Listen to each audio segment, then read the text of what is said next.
கரூர் சம்பவத்தில் உயிரிழந்தவர்கள் குடும்பத்தினர் காலில் விழுந்து மன்னிப்பு கோரிய விஜயின் செயல்பாட்டை எப்படி பார்க்கிறீர்கள் என கன்னியாகுமரி மாவட்டம் பத்மநாபபுரம் பகுதி மக்களிடம் எமது செய்தியாளர் சிவகுமார் நடத்திய நேர்காணலை தற்போது பார்ப்போம்.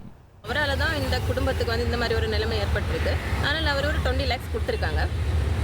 இது அவரை நடிகராக மட்டும் கிடையாது, அவர் ஒரு அரசியல்வாதியாகவும் இல்லை, அவர் ஒரு மனிதம். இந்த நாட்டுக்கு இப்போ ரொம்ப முக்கியம் மனிதம் தான். அந்த மனிதத்தை நான் அவர்கிட்ட பார்க்குறேன். அவர் உடனே மறுநாளாவது அவங்க வீட்டு குடும்பங்களில் போய் ஆறுதல் சொல்லியிருக்கணும். அது சொல்லலை. அது சொல்லாமல் ஒவ்வொரு ஆளையும் இங்கே கூப்பிட்டு வருத்தி இங்கே வச்சு அவங்கள்ட்ட மன்னிப்பு கேட்டார். மன்னிப்பு கேட்கவும் அழுக வருது. அது எப்படி வருது? இது அரசியலாக மாறுது. அதனால தான் அவருக்கு அழுக வருது. அந்த குடும்பத்துக்காக தான் அவர் மன்னிப்பு கேட்குறாரு. ஊருக்காக யாருக்காகவும் மன்னிப்பு கேட்கல. அந்த குடும்பங்கள் தான் அந்த பேட்டியில் அவர் என்னோட காலில் விழுந்தார். நாங்கள் தைரியமாக தான் இருந்தோம். அவர் தான் ரொம்ப உடஞ்சி அழுதுட்டார். இன்னொருத்தர் நேற்று நான் ஒரு பேட்டியில் பார்த்தேன், ஒரு வயசானவர் சொல்லினார், அவர் பார்க்குறதுக்கே பைத்தியக்கார மாதிரி இருக்கிறாரு, அவ்வளோ இதாட்டு இருக்கிறாரு, அன்னைக்கு இருந்த விஜய் இன்னைக்கு இல்லை, அந்த மாதிரி அப்படி அவர் சொல்கிறாரு. ஏன்னா அவர் அவ்வளோ வருத்தப்பட்டிருக்காரு.